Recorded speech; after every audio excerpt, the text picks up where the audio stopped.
All right, I think we're live. Okay. What's up, Daniel, brother?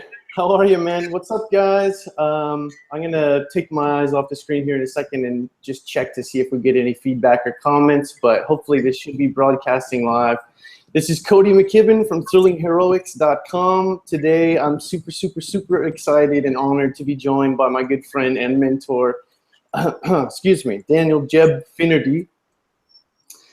From Conscious Hustle and Epic Self and all kinds of great things. Daniel, I'm gonna avert my attention just a little bit to make sure we have everything broadcasting smoothly and all. But if you'd like, would you kind of start off by introducing yourself and just give a little bit about who you are and what you do for people that aren't familiar with you? I will absolutely do that. Thank you so much for having me. Yeah, man, I really am. I'm so honored. I've been telling everyone everywhere you're like my master Yoda. So, dude, you're so honored too. Like as I was telling you before the other day, when I was actually in corporate America, like convinced that I had to get the fuck out of there, and I was looking online for different resources for people who weren't bullshitting about actually how to, right? When it wasn't always just some like funky sales pipeline ending me giving you like $40 to give me some bullshit I already knew. I found you among like a small few others. And then when Amber introduced me to you, I was like, you know, Cody? I feel like I'm talking to Oprah. That's dope. So anyway, I'm Daniel Finnerty, not Dan. Thank you for asking, everybody. My mom calls me Jebb, and so do a lot of my friends. I grew up with that name. I live in Costa Rica, where I work primarily with Amber Z from Epic Self. We run conscious business retreats, as well as a lot of shamanic retreats focused on plant medicine. My real area of expertise is in a sales system I created over a long ass time called Sales for Introverts and Lightworkers, specifically designed to make it possible for the empaths of the world who are scared to death to actually like manifest their will into the universe without kidding themselves and lowering the vibration of humanity. I know Cody, I've known you now for a few years. We did a cool retreat in Thailand a couple of years ago. And this all brings us to present. I'm sitting in my new apartment in Costa Rica. I live in Manuel Antonio, right near the beach. Let me show you, man. I love this place. Let me give you a quick little tour. You guys have any light left right now? Any what now? Any light left? No, I can show you the inside though. I can't show you the beach. But I've been so nomadic now for so long. Even when I wasn't nomadic, like my apartment in San Francisco looked like a Japanese samurai apartment. There was like nothing in it, you know what I mean? Some teak wood, a few. I packed up the entire thing and moved to Thailand in 45 minutes. That's how long it took to pack my entire apartment, put it in the back of my mom's Fiat, throw the thing on Airbnb and be out. So this is the first time in years where I've actually like settled into a space, and it feels really nice. So let me give you a little tour. So this is my little nest. I've been collecting a lot of this like shamanic artwork for a long time. See if I can give you any kind of up closes and everything. My friend Amanda Thomas, who actually might be on this call, is like one of the premier shamanic artists in this part of Costa Rica. She did this piece. I paint a lot. This is one of mine too, as is that. This is my dog Wallace. We call him Wallace P. Coltrane, Esquire. This is the kitchen. Here's the little altar and a bunch of stuff that I have here. Hopefully that didn't make anybody too dizzy. And how are you doing today, brother?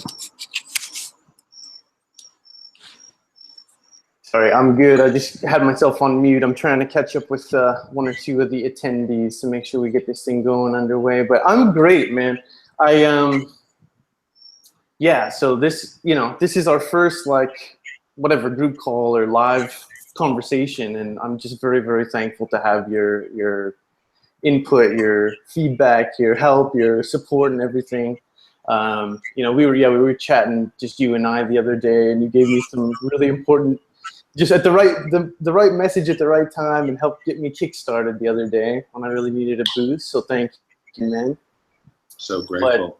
But yeah, so 2017 for me is like my year of just taking back the power, I guess. You know, I've had a lot of stuff to last, especially throughout 2016. I had to go back, take my family to the US, and there was a whole months-long, about 7 months, I think, process of fighting for my son's US passport and travel documents and visas and all that. And then we had to go home and help my mom through a really difficult cancer struggle, and there was a lot of like kind of family history stuff to go through, childhood trauma or whatever, I guess, you know. So I've been doing a lot of inner work myself. I mean, 3 years, but and you know, you're someone who I look up to in that sense. You kind of ooze that authenticity and like a real vibrant energy, passion for life, you know. And yeah, I think as you mentioned, we did a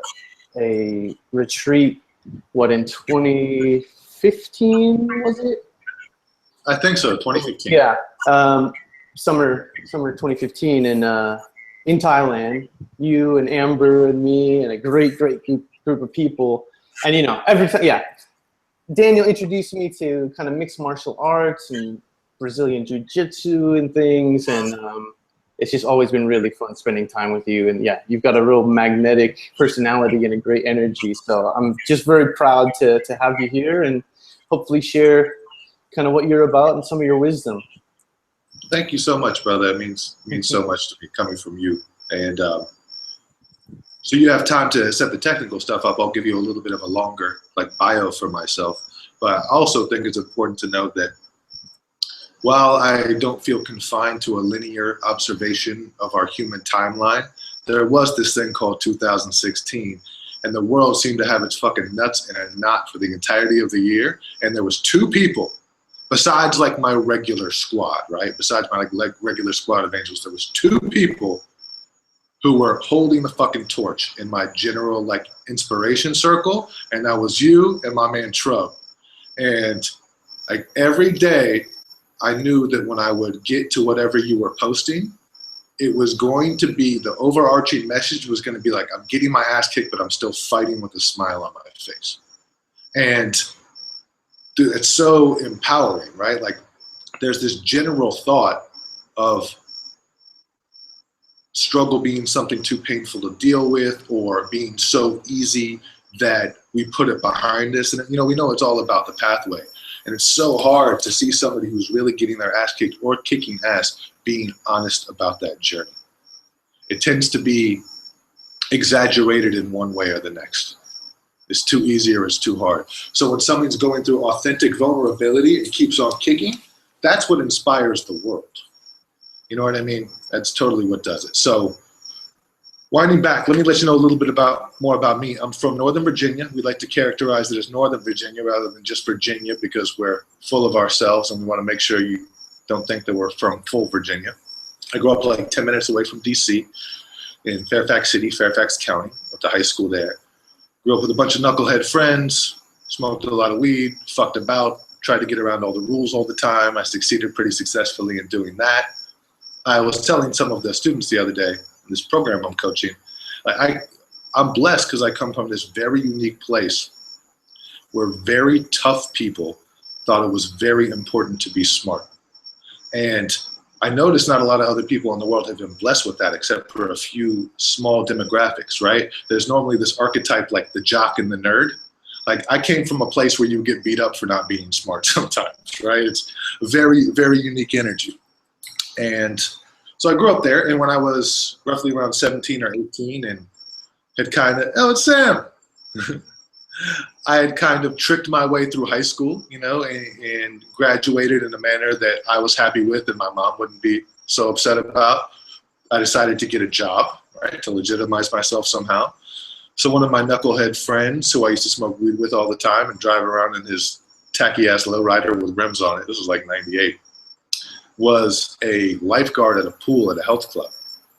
And simply for the fact that I needed like some kind of weekly paycheck, he got me a job as a receptionist there. And I think I was 17 or 18, somewhere around. And I somehow, probably through some like connivery, pushed my way into becoming the reception retail manager at 17 within like 6 months. And I had this big staff of people under me. I had no idea how to manage them. I don't know what it's called if it's not family, but I was gifted by quite a bit of like social nepotism. I was kind of like a cute face favorite for the older ladies who ran the place, so I could kind of do no wrong, and I played on that quite a bit, right? So they gave me that job, and I held it down all right. You know, I sucked at what I was doing, but I was making it happen. They weren't disappointed in what I was doing. And that was my first foray into the world of fitness, where I wound up just because I smoked weed with the guy who worked in a pool. And the years went by, I was doing all right. Probably a year or two went by, and a sales manager position opened because the lady who was like an OG sales manager was quitting. She had spent her whole career there. And I somehow was able to, once again, talk my way into the sales management position with literally no experience at all. Now I'm all of a sudden at like 19 or 20, responsible for all the revenue of this location. And I was like, oh shit, I gotta do this. And also on top of that, nobody trained me at all. At all. Here's what they trained me to do. How to fill out the paperwork, and that's it. There was one lady who actually ended up working for me. She was a lifelong salesperson and a badass. I forget her name. But she realized when she was about to start working for me that I had no training. It wouldn't make any difference to her. But she like pulled me to the side and gave me like, she threw me a bone, and this is the sales training I got. Always ask for the sale, which in my system now has some form of relevance, though I call it something differently. And when you're asking them something that you want to be answered in the affirmative, nod your head yes. Hey, you like that, don't you? And that's it. And with that little training and resonance of the system, I was fucking terrible. But what was good was that we didn't have any major competition at the time, and we were just, I was kind of trucking along, and it was something I could kind of do in my sleep, but I was terrible at it. But my personality is such, and Sam, who's in the conversation of this call, knows I'm pretty competitive with things, and I'm competitive with myself especially. And I was like, oh shit, I have to be really good at this. But I had no idea how to actually be good at it. So I tried to figure it out through a process of like showing people around this gym, and I figured that if I could just like tell people things and point shit out to them, that somehow it would work out. But ultimately, when it came down to asking them for money, I still felt scared. And what was happening was I developed a real rapport with them. I was trying to show them who I was as a person. And then when it came time for asking them for money, I was like, oh shit, now they're gonna know that I was just trying to fuck them over the entire time. But I wasn't, but they're gonna think that. They must know that this is my job, but I can't break the social bind that we have. I know that's really, yeah, I struggle with it all the time. No.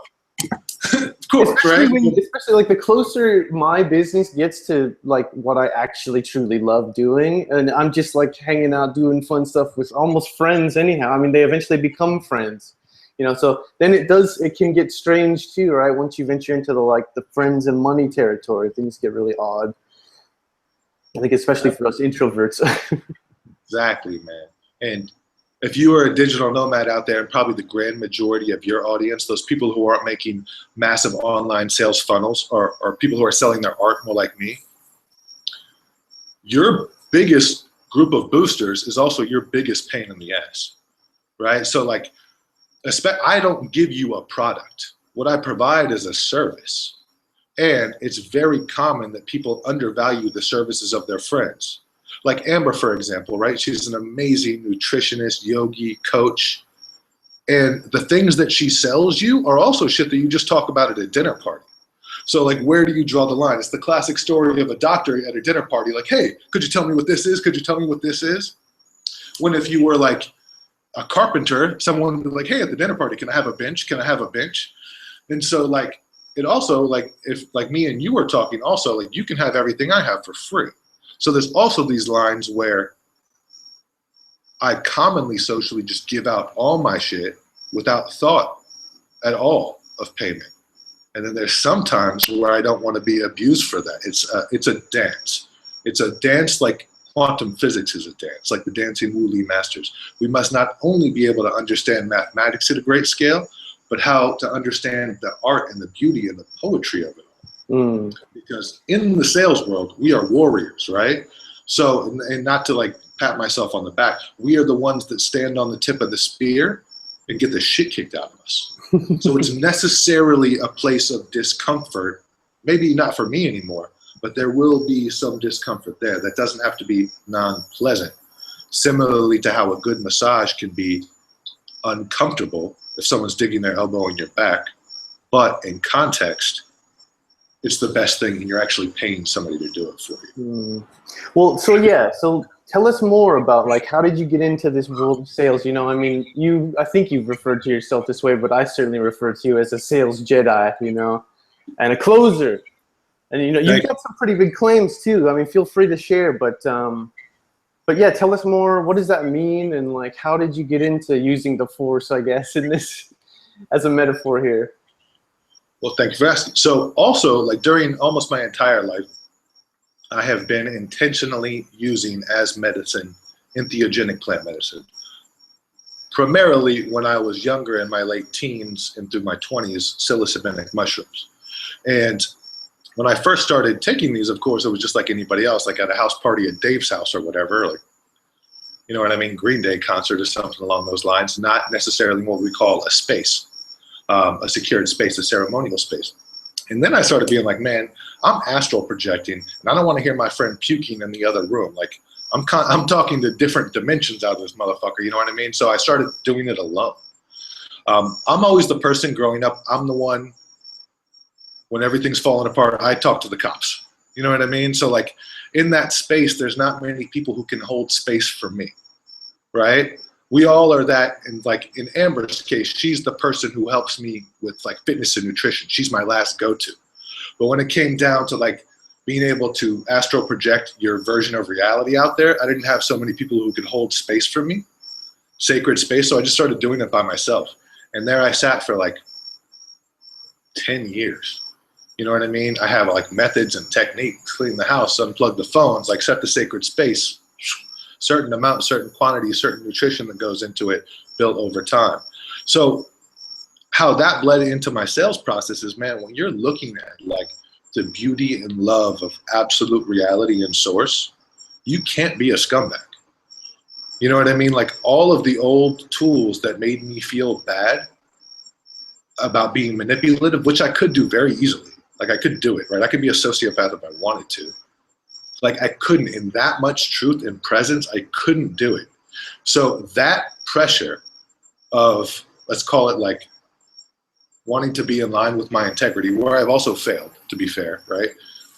That pressure, coupled with the need for a brother to eat food, you know what I mean? Must eat food and must do it with integrity, created the pressure and the force I needed to create the system that I currently use.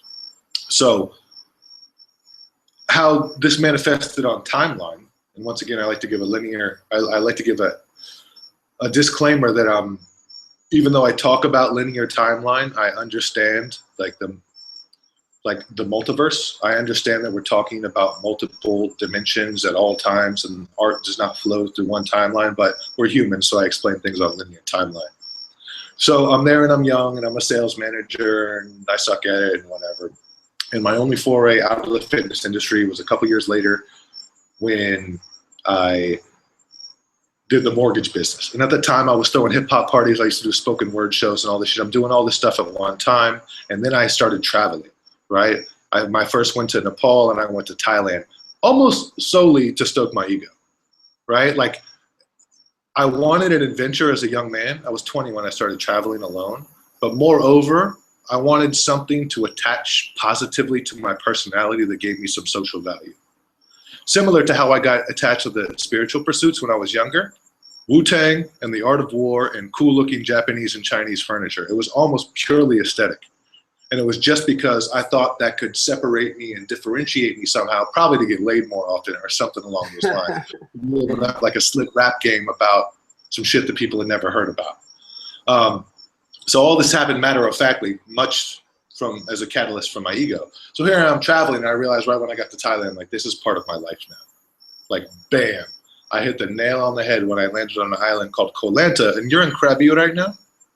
Now I'm up in Chiang Mai, up in the north. But when was it the first time we met? I think in Krabi, and then we went over to Samui. Yep. So you know exactly what I'm talking about. Yeah.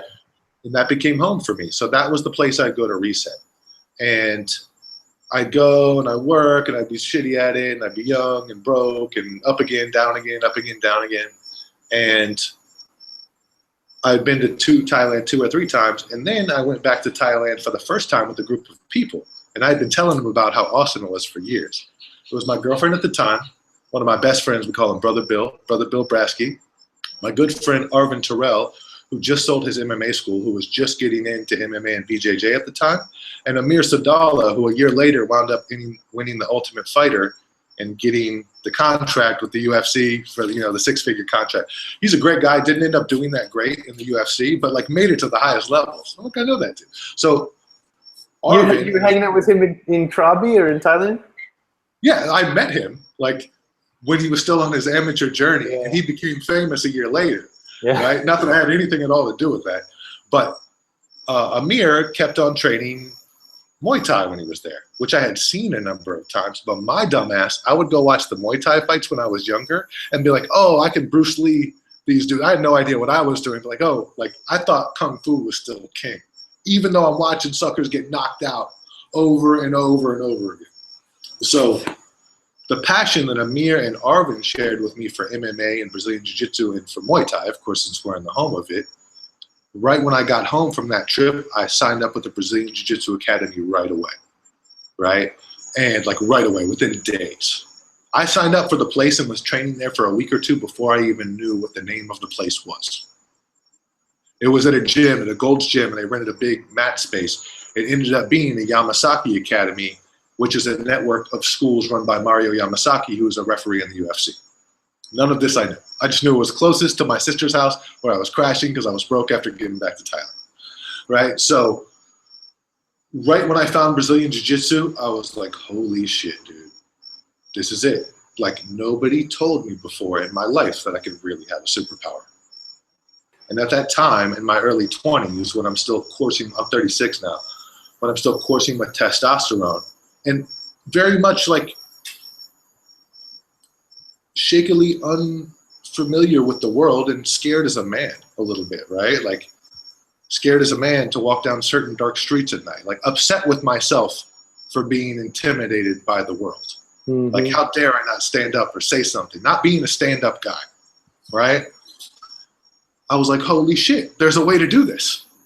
There's a way to declare my energetic sovereignty, to get ridiculously fit, and to play a mental game of chess all day long with amazing people, and you humble each other consistently through all of these processes. So yeah. I felt it's the thing. You felt a bit of it, right? The brotherhood, it's so I mean, I was with you for maybe 10 or 12 days, not even 2 weeks. But and we went to your friend Sean's Samui fight camp, which was freaking awesome. I don't know, I know Sean's, I've seen him around on Facebook, so if you're watching, shout out to Sean. But yeah, man, in less than 2 weeks, yeah, there was such a great vibe with the other guys, a real kind of team. It's not really a team sport, but there's kind of a good community or team vibe. People kind of hold each other accountable, and yeah, something magical about rolling with another guy. I'm not good at it by any means, by any definition, but it felt like you start to learn a lot about yourself in a quick period of time. What do you how long have you been doing jiu-jitsu now, and what have you learned? Yeah, what have you learned just through martial arts like that? Living in Costa Rica, one of my biggest downsides is I have no real access to jiu-jitsu, right? So praise be it to all of my amazing people who I started with, who are black belts now, opening schools, my man Matt Wallstrom, who might be on this call, my man Juggernaut, Garrett, who was in Abu Dhabi teaching people for a year, the people who really stayed the full pathway of mastery. Brazilian Jiu-Jitsu teaches you a lot. First of all, if you're a man and you're honest with yourself about feeling any uncertainty about how your masculine energy balances into this world, Brazilian Jiu-Jitsu is probably, in my opinion, the single most potent way to not only balance that energy, but to turn it on its head and use it as a catalyst for extreme change, right? I made a meme a while ago, said like Brazilian Jiu-Jitsu, the confidence of knowing that anybody bad enough to fuck you up is too cool to do so. Right? So of course, once you become proficient in Brazilian Jiu-Jitsu, there are still people all over the world. There's always somebody badder in the room, right? There's always somebody who's more proficient in fight sports or more aggressive or younger or whatever. It's always a revolving door. But you'll find that at the higher levels of those things, there's such a high level of confidence and balance that the real dangerous people in the world are no danger to you, physically or mentally. You know, and what this enables you to do as well is like if you come to the table with unique and maybe like weird esoteric concepts, a lot of people are afraid of bringing those to the table because they're afraid of negative inbound energy. And I'll just punch you in the fucking face. Like, that's all there is to it. If somebody is, I don't want to be violent, but if somebody is going to be violent with me towards love-based energetic concepts, I'm not that much of an evolved human being. You know what I mean? Like, I am not like such a highly higher self person, even in all my spiritual pursuits. I consider myself one of the people guarding the gates for people so they can safely have their own ascension. And I think a lot of men in the world, a lot of them, particularly due to the influence of Joe Rogan, are taking that pathway themselves. Like, Joe Rogan can be a bit of a dick sometimes, but we all love him deeply. But what he provides for people and what they might not energetically understand is that there's a badass out there talking about philosophical, energetic, spiritual, weird concepts in safe space. And that just means so much. Like right now in the evolution of humanity, I truly feel that this is the rise of the divine feminine. Like this is the age where the divine feminine energy is coming to heal the world, humanity. And as men, that can make a lot of people feel like less than, right? But it is our sacred masculine responsibility. It's even the sacred masculine responsibility of women to maintain a safe, energetic environment so the feminine energy, which we also as men have, can heal the world. And without being able to do that, we set everything back. You know what I mean? We just sit stuck in fear. So Brazilian Jiu-Jitsu made me okay with dying. But we play the game of death all day long. And you get to see, you know, like if a car flies by you down the street and you go, and for a quick second your life flashes before your eyes, you get real clarity. Or let's say you bang your shin on a coffee table and you're walking through your room at night, or suddenly the hot water goes off. There's these unique flashes in our life where outside of our control, we get real clarity. And most of them suck. Shin bashing, ice water, your little sister jumping out behind the corner going boom, right? All these things are like negativity, but there's a way that we can harness that power intentionally. And that's through things like Brazilian Jiu-Jitsu, where we can play the game of death and put ourselves in imminent danger, but with a relative degree of safety, and get to biologically, spiritually, emotionally, and physically experience all these things and ascend as human beings and reach other levels of understanding of the world and gain a tremendous amount of confidence for ourselves to keep going. Like, if you're playing with people all day and they're trying to kill you, what's harder than that? They're literally trying to kill you, right? What's someone else going to do? Tell you no on a telephone? Like, sorry, I got killed 12 times yesterday. That's not good enough to stop me. You know what I mean? Yeah. For that short period of time while I was training kind of MMA with you guys, just, and again, it was so basic. I mean, not that I could do very much with it, but everything else felt, I guess, easy is not quite the right word, but like just not so stressful or overwhelming by comparison, you know? Because yeah, like you say, you're like, I mean, you're facing yourself, you're facing death, you're facing an opponent who wants to kill you, you know? I mean, hopefully not in training, but what do you, as you were starting to say, I mean, I think that there's something to that. Yeah, like we all know there's some new energy. There's change all around us. The world is in a feels like it's in a strange period of transition, you know, in many different ways. And yeah, I've really enjoyed, hearing more perspectives like yours. But yeah, one thing, I mean, as you're talking about like the sacred feminine, for example, and the feminine energy, yeah, there's not very many men that are like kind of open to the more heart-centered business, I guess, or conscious business, So that's probably definitely one of the things that really like you've always, since I first met you, you know, you were very magnetic because you seem to be at peace with kind of both those sides of yourself. But you're one of the most masculine guys I know too, you know, like there's nothing pansy about Daniel whatsoever. So you seem to have found a really great balance between, I guess, the more nurturing and empathic and intuitive sides, but also the warrior side as well, which is, I think, the example that's the example I needed. That's probably the example a lot of men need, especially these days. What are your thoughts on that? Like, do you have many mentors or people you look up to that are working towards similar ends? How do you feel about? Sorry. That means a lot that you say that. Thank you so much. Thank you. You are one of them. As I go back to what I said initially, in your own way, you're doing that. Like, right? Like, you look the part, you hold it down, you're not a pushover by any means, you're a master grinder, and you're sitting there putting your vulnerability on display. There's nothing pussy about you at all, right? So what happens, like, and then there's other people who have it in their own right. Like, I might have more experience, like, I'll probably bitch out about launching a webinar series quicker than you would. You know what I mean? Because you've done them more, and you've done, like, that's my grind. And then that's where I fell, and I need more masculine, you know, growth and training in myself, because what I did was I pumped out. And then some people might need more in the physical realms or the sales realms or whatever. So you're definitely one. Sean Douglas, who I hope he's on this call, who owns and runs Samoy Fight House.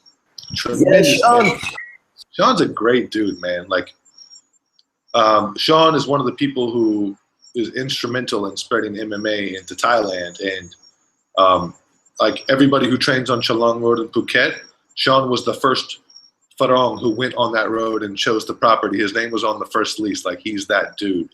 And me and Sean connected, like, on some unique level when I first met him, and I was going out to train for an MMA fight, so I wanted to get my Muay Thai right, and I went to train with him in his old camp.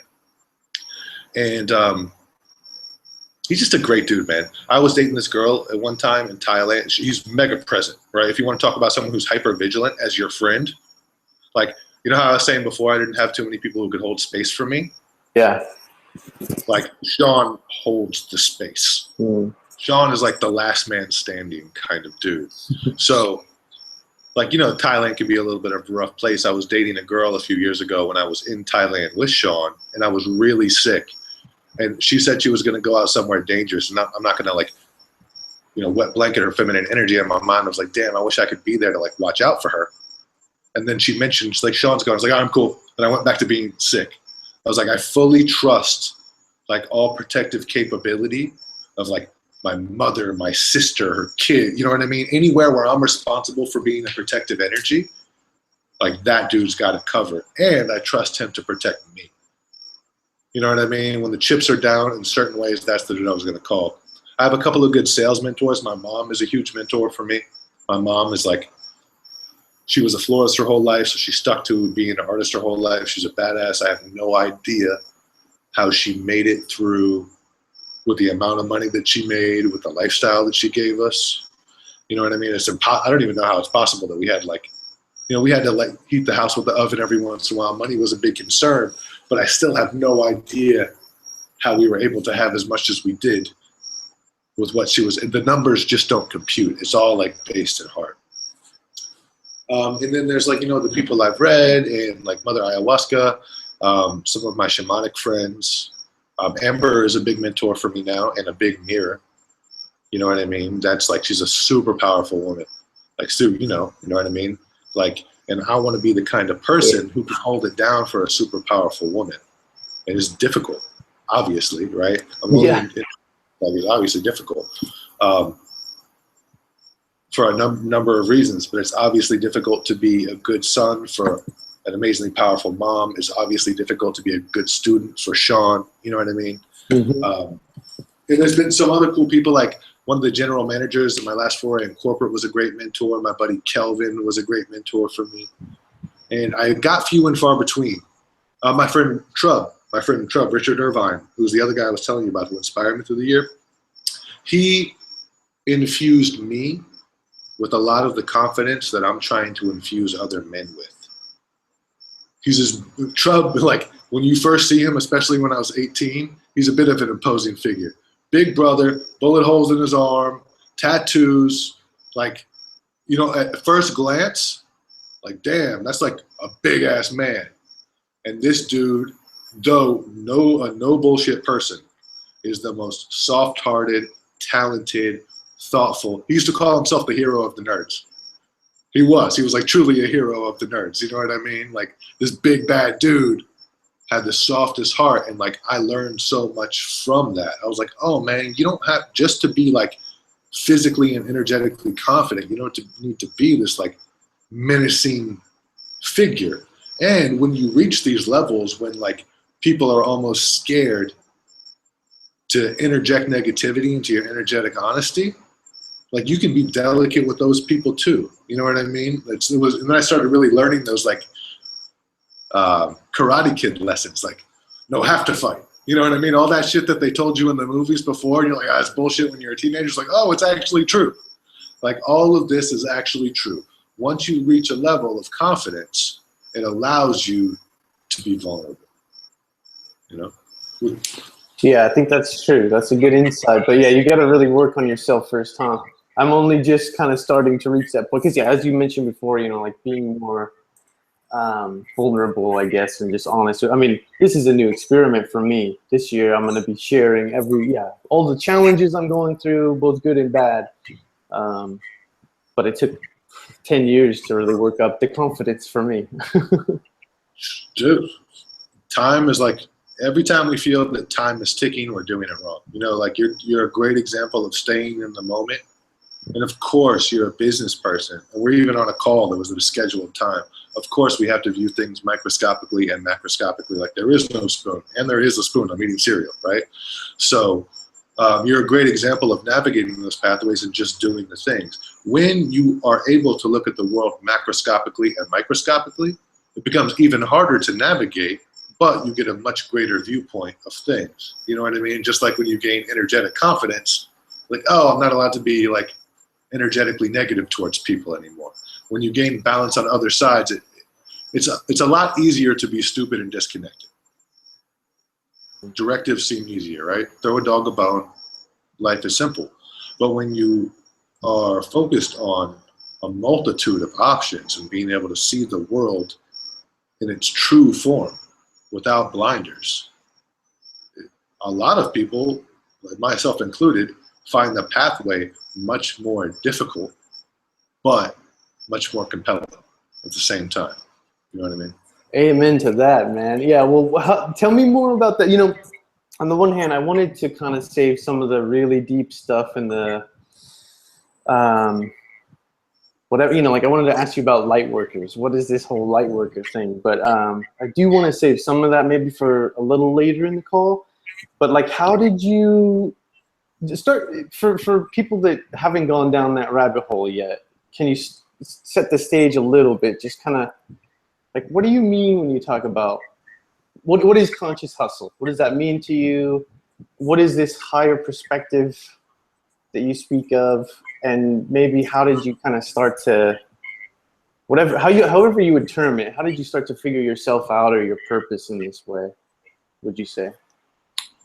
My first major understanding into the more divine powers of the higher self came from LSD when I was like 17. And it was one of those stupid ass ways. I was hanging out with my friends all night. It wasn't working.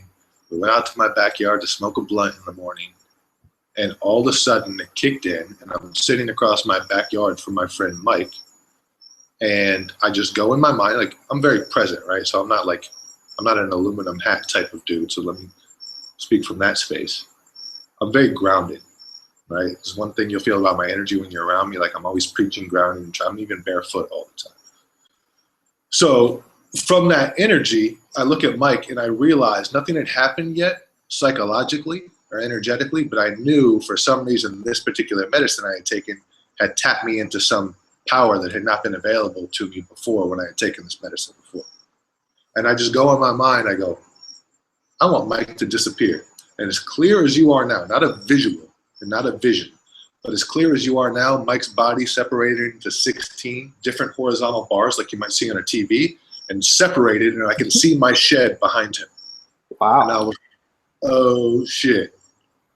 And then I forgot, I think I just went off into one of the zones I would normally get into. My friends knew just to kind of leave me alone. You know what I mean? Like he's doing that thing. And they left me. And for 4 hours, I sat in my backyard, and whatever I could conceive in my mind, I could physically create and see. I couldn't touch it, but I could create it around me in the universe of my backyard. One of the things that I remember creating, remember that movie Sphere with Jodie Foster, where she was in that gray sphere? It was like about going to outer space. So I had just seen that movie, or maybe I had seen a trailer for it or something, and for some reason I wanted to put myself in a sphere. I put myself in a full gray sphere, blocked out all the sun, all the trees that were around me. I was like, oh my God, I can't believe I'm doing this. Right? I'm still sure-footed. I can walk around and do whatever. So after that experience, it was like, hold on a second here. If everything I just ingested was made on the planet Earth, and every experience I had so far came from the planet Earth, it means that technically speaking, well, let me define natural first. A lot of people say natural means without human touch. I don't mean that when I say it. So everything I took and everything I experienced is natural. And it was just, except for the physical touch, as real as everybody else. And that as real as everything else I've ever experienced.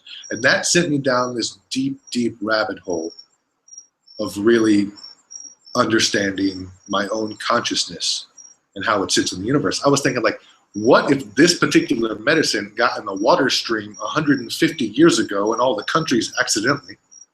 Then we would all be living in this like permeable state of reality where everything functions based on the same code of mathematics, physics, whatever it may be, but our perception of it is dramatically different. So that was the huge catalyst. That got me mega interested in all forms of energetic study. So my friend Trub, the one I was telling you about, loves art, and he was at the bookstore one day, like the dollar bookstore when you go buy in old like kung fu movies and shit, and he saw this book called The Wheels of Life with Enodia Judith, which is a book about the chakra system, but it had this really cool colorful front, almost like a graffiti front of the person with all the chakras spinning. So he grabbed it from me. He's like, as a gift, he's like, this was weird looking, I thought I'd get it for you, with no idea of what was even in the book. It's like, it's obviously this esoteric book, right? So I started to read it, and the chakra system, or the wheels of life, more specifically, give you a more detailed, energetic breakdown of exactly what's going on and why. So during that time, I was reading all these books, right? I was like reading the Tao, the chakras, everything about whatever you could get your hands on, right? Like my first foray into like understanding physics, quantum physics, mechanics, and things of that nature, of which I describe myself as like a pseudoscientist. A lot of the things you hear me say are bro science for sure. So I went down that pathway, and then I spent a couple of years working on my own personal unified theory of reality. And I reached a conclusion which has rung true for me, which is I'd say it's my governing filter that I push everything through when I'm talking about the actual energetic nature, feminine and masculine, of the universe. And I got to it by this. I was thinking of all these things, right? For coursing with testosterone, some ego-based information, all these books. I don't know what my full compulsion was, having these grand experiences. And there was too much information for me to siphon through. So where I started was from nothing. I was like, let me just wipe everything away, because that's where I want to get to. So I spent a lot of time meditating on this idea of nothing, right? And then I realized after a while, after I was able to be honest with this idea of nothing, like get to a meditative idea of nothing, that simply the nature of nothing necessitates something. So therein lies the first duality. Like, not only does nature necessitate, or pardon me, not only does nothing necessitate something, something necessitates nothing. Like positivity necessitates negativity. They have no value without each other. And that's where I stood for a long time. So I started to build the operating theory off this, because these two ideas to me, you know, when you feel like when you hear a song in the car and you feel it in that way that you've never felt it before, but you've heard it 100 times. Like I felt these thoughts, they may sound simple to people, but the way I felt them was the way you feel them when you get it. So I sat there for a long time, and I think one day I was looking at a yin-yang symbol, and I realized something. This is years in. I realized something that I never realized before, that there was a third part to this system. It wasn't a dual system, it was a trinity, and I was the third part of the system in that moment. So not just energy, something, you know, objectively speaking, right?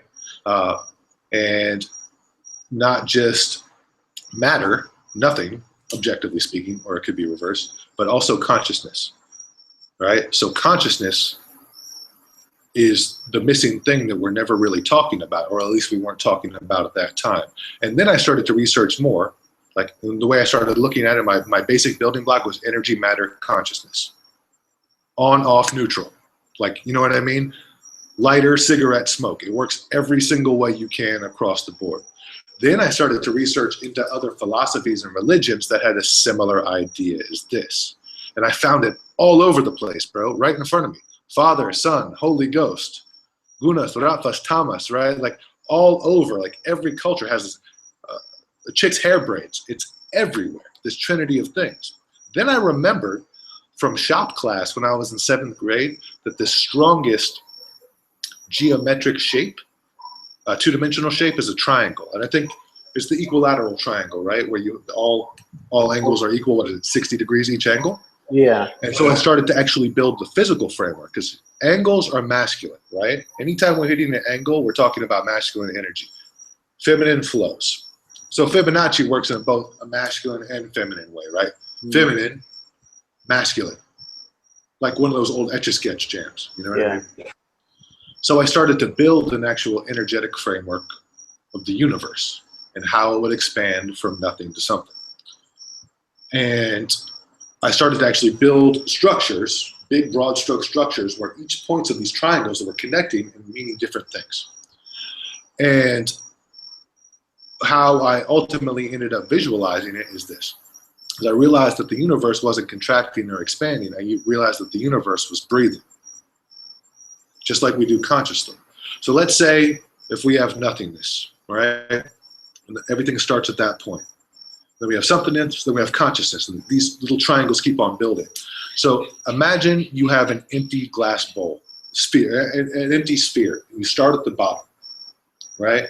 What's gonna happen is these triangles will start connecting over this sphere on the exterior of the sphere, until they reach the top and fully connect, and either implode or explode, big bang again, until they've reached a point of critical mass that they breathe. I was like, oh, this is literally how the universe works physically. So imagine, you know, like what the Epcot Center looks like? Yeah, the Dyson sphere. That's what it looks like just before it's about to blow, right? Where you can still see the edges of it, and then the energy inside it pushes out, so it looks like a balloon with round edges, then boom, you're done. And you start over again. So with this governing principle, I had a building block of what I considered the totality of life to be, like every single thing fit inside it. And I realized in there that time is the illusion that makes what is completely predetermined appear to be the act of a free will, right? And I was like, holy shit, this has all been planned out for me. But I'm a fucking human being, so I have the gift of enjoying this as it goes without having to think about that shit on a day-to-day basis. How cool is this? You know what I mean? That's like, what if you could immerse yourself into VR and forget that you immersed yourself in VR? Yeah. Well, okay, so yeah, to share just a tiny bit of my thoughts on all that. I mean, there's a show called Rick and Morty. Do you ever watch Rick and Morty by chance? I've heard the name when I was illegally downloading some shit online. I saw it in the list of things. Well, it's a really funny animated show, but it's kind of like if you took Back to the Future, like Doc and Marty, and you made it a little bit like interdimensional. They're like flying across the universe in his grandpa's spaceship and like visiting different dimensions and things. It's a really funny show, and to me, I think it's very high level. But you know, it's not everyone's bag. But there's one episode where they go to some some space casino kind of arcade, whatever, and they play this game called, oh, what was it called? I forget, but it's someone's name. Roy, I think. And it's like, you basically plug into this VR headset, you know, and live some guy's life, like almost on fast forward, but the, you know, the grandson plays it, and he like thinks that he's Roy and lives a whole life and ends up selling carpets in a carpet store, and, you know, dies one day. And then it's like game over, and he comes back to his older life. But I like when, you know, you mentioned Joe Rogan, like, yeah, he kind of describes this bigger idea as like, you know, it's getting very deep. Maybe we'll go a little deeper later, but yeah, like one way to describe how everything might be connected, and I do see these parallels across all kinds of different faith systems or religions or, you know, whatever worldview. There are parallels, but like maybe the idea of almost consciousness is like we're like God's, you know, VR goggles to experience himself, or, you know, the universe. And who was it that said humans are like the universe's way of looking at itself and interacting with itself? What was that? I said exactly what you just said. Same thing. We're the way for the universe to look at itself. Yeah, I you know, it's kind of funny, but I like that idea. It's a interesting shorthand, I guess, like the idea that maybe we are playing a virtual reality game, you know. But the weirdest shit, this, like, everything is so fucking magical, but human beings, they have this weird relationship with magic where if you can define the intermediary between action and reaction, it's no longer magical. Right. I literally have a magic wand. It's called a remote control. Mm-hmm. I can fly, but it's in an airplane, so nobody's impressed. Yeah. You know what I mean? It were at first, but yeah, it's normal now, right? It's normal. Like, yo, bro, check it out. I'm like a Street Fighter character. Fireball. I carry fire in my fucking pocket. Like, everybody knows inside of them that they are deeply magical. Well, look, we're having a face-to-face conversation on opposite sides of the earth right now, too, you know? Yeah, it's called telepathy. Yeah. I am literally shooting my thoughts into your brain, but since there's this screen in front of me, like, what harnessed our energy and removed from us the understanding of how fucking amazing we are? There's this weird thing when you consider, there's this regular pathway of thought when it comes to considering the human brain or the human experience as it relates to outer space. The old paradigm was like, it was kind of kooky to talk about the idea of aliens because you were like a tinfoil hat person, right? And then the paradigm switched to, of course, there must be other beings. Look how big the universe is, dummy. You know what I mean? Mathematically speaking. Yeah, because in that paradigm is very true. But in that understanding, that satisfied the minds of all the free-thinking esoterics, and it robbed them of the ability to understand how important Earth actually is. Mm-hmm. By the same logic that freed them from the negative sayers out there, they robbed themselves of the ability of knowing what they actually are. We are at the center of reality right now, period. Every single entity in the universe is deeply invested on what's going on right here, right now. Simple enough. How do I know? Because I just said it. You know what I mean? That's how I know. You feel it in your heart, and everybody else knows too. And if what's happened is somehow, for some reason that I don't know, is something has harnessed human energy, much by our own devices, possibly by outside devices, like a battery, the same way we fucking harnessed electricity, and it's robbed us of this understanding so we can roll in a wheel and keep something turning. Look how magical we are. Imagine it's like the Matrix, right? Imagine how powerful we are as a battery to anything. I can throw a fireball. Imagine how much of a battery I am to something. This is nothing to me. This is not 1/1000th of what I can do. I can buy 1,000 of these things right now with my pocket change, right? That's amazing energy. If I was unethical, that's what I'd do. You know what I mean? If I was unethical and I saw that much unharnessed creative ability, the ability to manifest your will out in the universe, the ability for Cody to leave his regular life in NorCal and go inspire people across the world And I'm I was trying, man. I'm unhappy. trying. That battery. I'll be like, I want that battery. Give me that one. Yeah. How do people avoid giving their power away or their energy away? Because I mean, yeah, from a certain perspective, it could be said that there are people, organizations, forces in the universe, whatever, you know, entities that almost feed off of, yeah, other people's good energy. How do you avoid that? How would you recommend to people that are new to this kind of this intuitive world, I guess, of things? How do you navigate when you start to become attuned to this higher reality? There's something more going on than just what we see and, you know, what most people talk about day to day. I think that there's things that attract someone like you and me to work together, to collaborate in different ways. You know, there's things that pull you towards the right people at the right time. I mean, whoever's watching this right now, you've probably experienced this, and maybe I hope you're experiencing it more and more. The older you get, you know, the more you figure yourself out. But I feel like, you know, there's still a lot of obstacles to navigate. Do you have, like, before we go way deep, another thing, Daniel, is there's a couple people I want to bring on the call. Please. So that they can, I mean, and you guys, if you're watching, just a couple quick requests. I'm going to start to bring people on the call. Hopefully a couple of you are available now, but try to make sure you've got headphones in like this. And as soon as you get on the call, either I will mute you or try to mute yourself just so we don't get too much audio and interference. And then, you know, if you've got a question, we can unmute you and maybe you can speak directly with Daniel soon. But so I'll start to set that up. But before we go further, too much deeper in that direction, I guess, Daniel, would you, you know, you said before, like, give a dog a bone. That was a while back, but would you give us a couple quick bones? Like, what are a couple pretty across the board useful tips you think for people?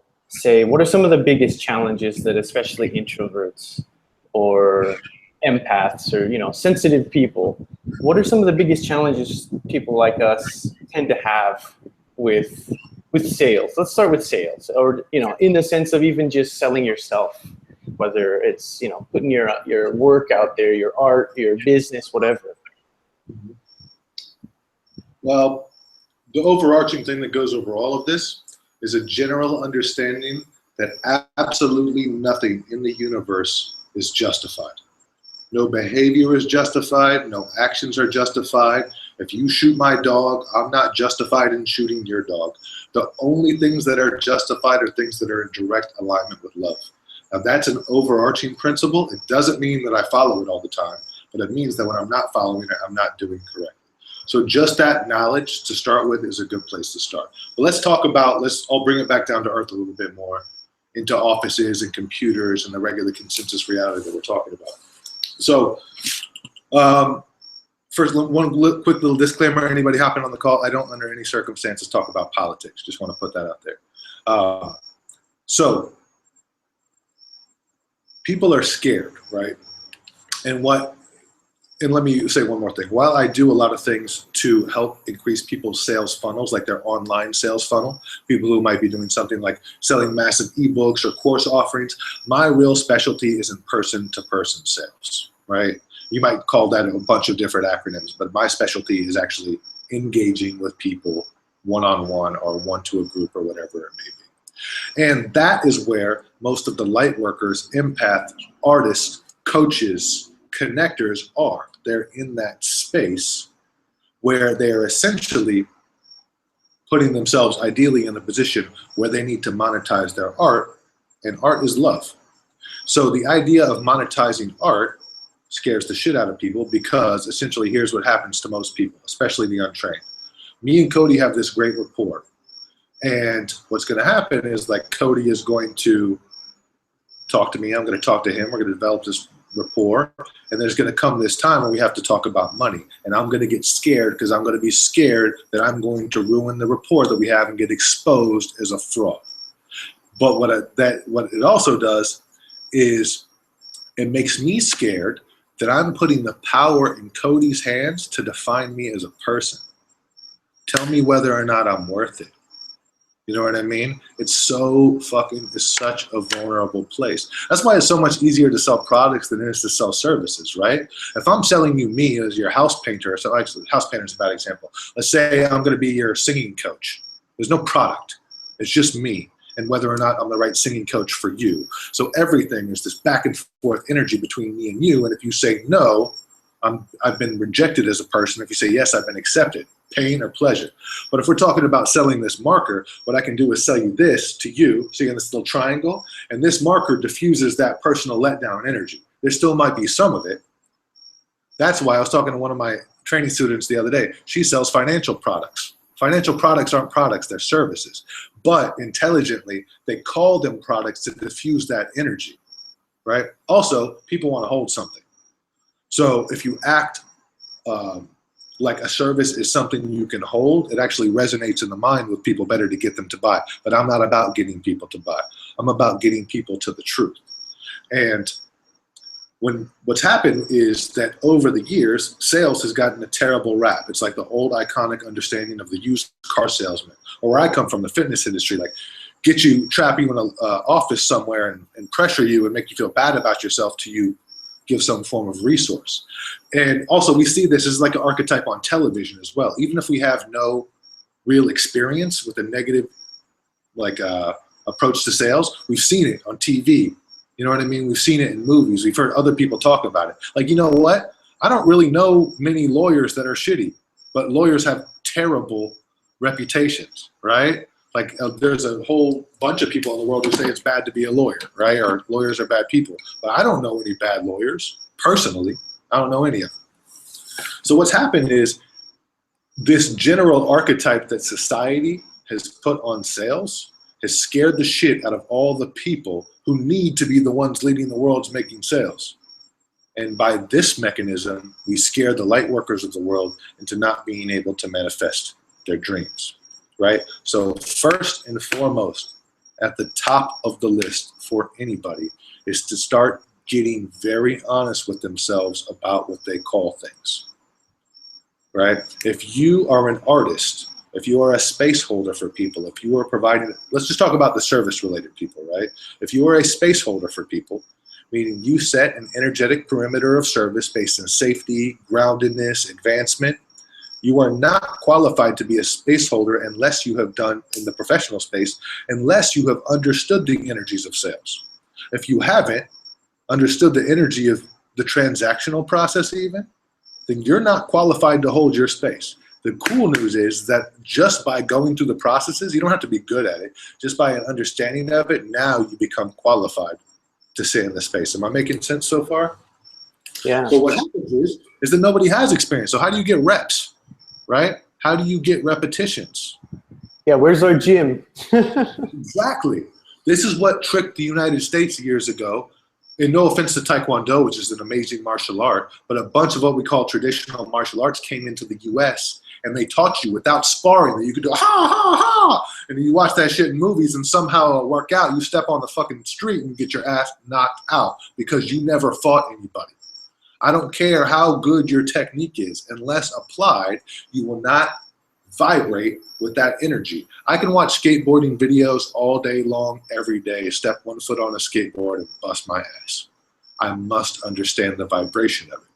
So when I train people, I train them through this. We do a ton of reps, a ton of role play, and we actually define everything and also the exact steps that it should be going through to move to a fluid understanding of what the truth is. What I also want all these introverts out here to understand, empaths and lightworkers, is that in sales, your responsibility is not to get to yes. That's some old bullshit. Your responsibility is to get to the truth. Now, how this might manifest in your action is you telling the client, yo, you're not the right fit. Or a client telling you, hey, it's not the right fit. Or you mutually understand it's not the right fit. Or you saying, this is a great fit. Or you saying, kick rocks, you didn't do all the things. Everybody thinks that you need to reach out into the client space and draw them into you. Bullshit. You don't need to do any of that. You need to be you. You need to be an energetically sovereign space holder. You will become magnetically attractive if you resonate with sovereignty energetically, period. The world cannot help but do that. I was pointing out there's, on Playitas Beach, where I live, there's this huge boulder, right? It's like 40 feet high and a couple hundred feet around. And it's one of the main sites there. People are always climbing on it, water's crashing against it. It sits there all day and doesn't do shit. And every day people are coming up to it. That's the space that you want to move from. Now, how this used to be hard as hell, well, first of all, you got to be able to face rejection, period. Right? You're going to take bumps and bruises on the way to even understanding what the truth is. But back in the day, Cody, if we were talking about, you were like, hey, Daniels, 20 years ago, I'm having trouble making sales in this little soccer pro shop I opened up in the middle of Sacramento on this corner here. We got different problems to face because our market, very small.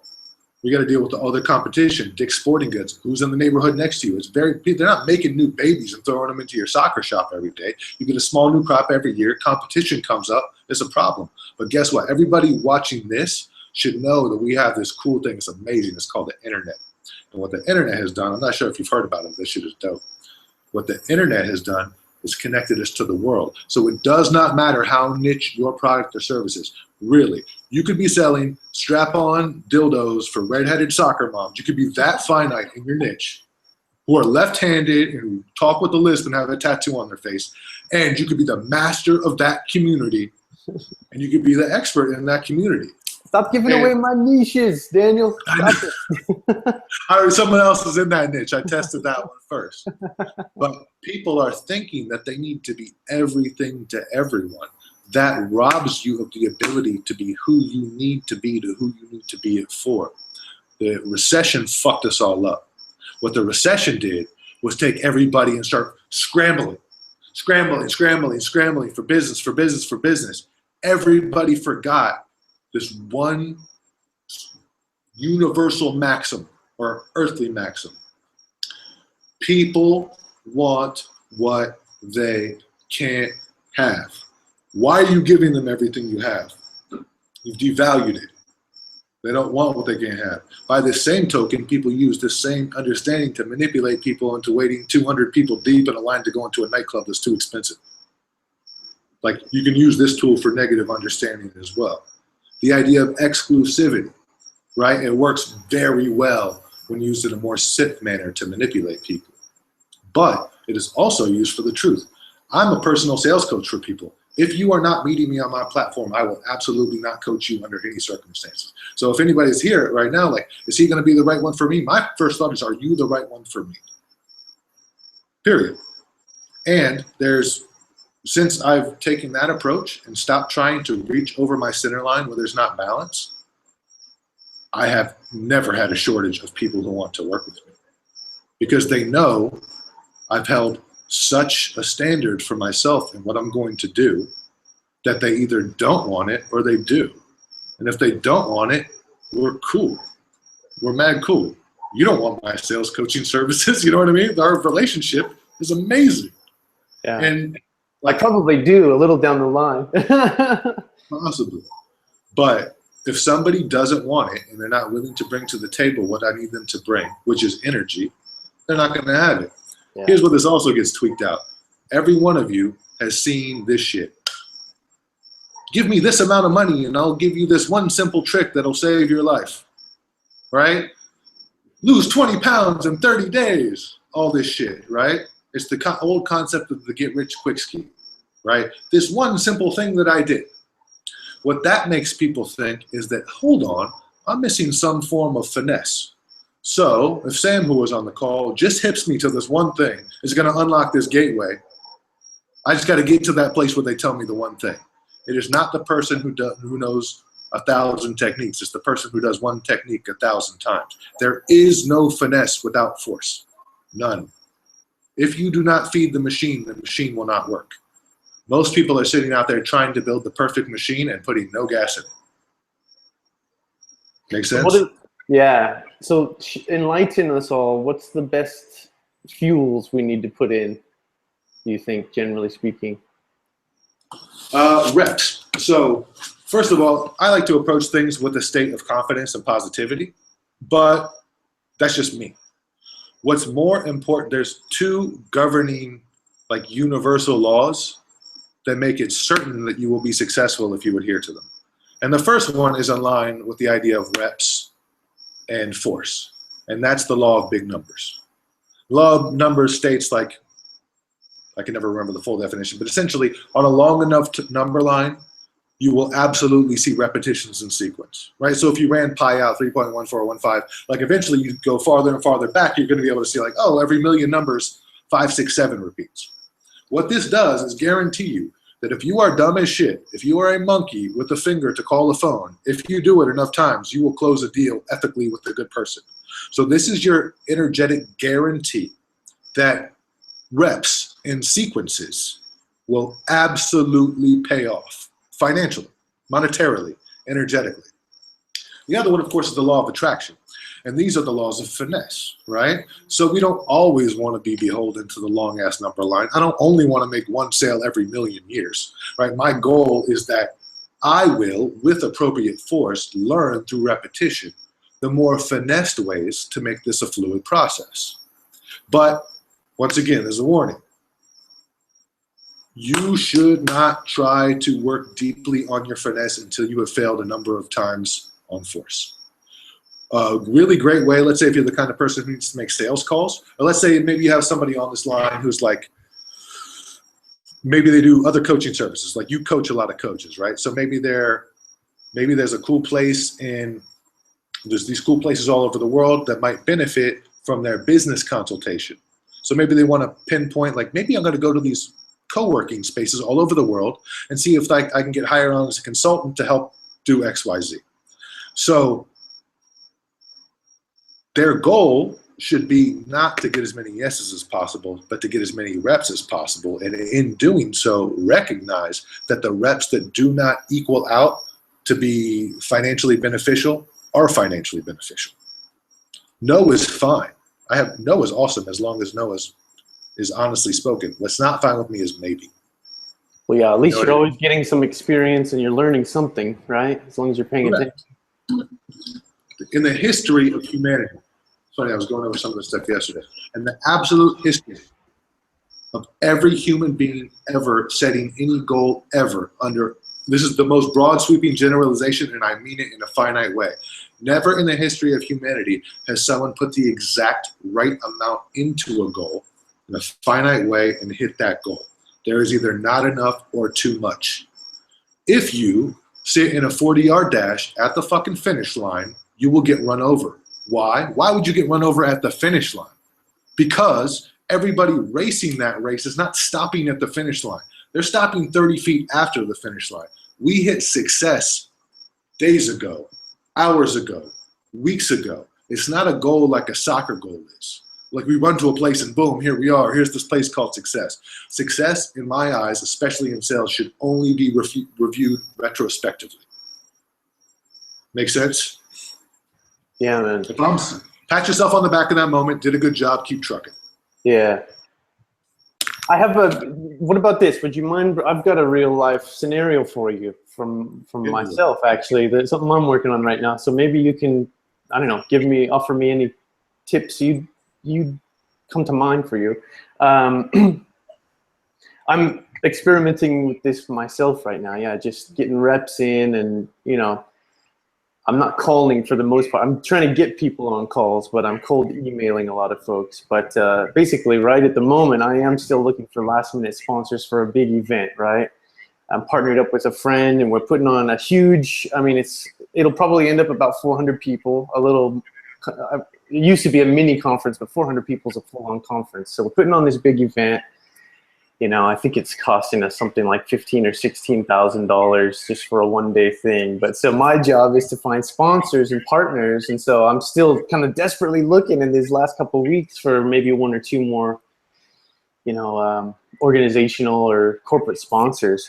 If you had to be on the phone, or say if you're trying to get people on the phone to talk more about an opportunity like that, and this is like a big high-dollar item, and there's very few companies out there that really want to spend, say, $2,000 right, to sponsor an event. It's not for everyone. So yeah, my goal is not to like try to sell people that aren't interested, but I need to find a few that might be, right? And in my head, it's always like, well, I don't want to bother this person, you know, like I'm constantly telling myself at least, like they're probably not interested at all. They probably don't know anyone that is. They're probably just gonna hate that I bothered them.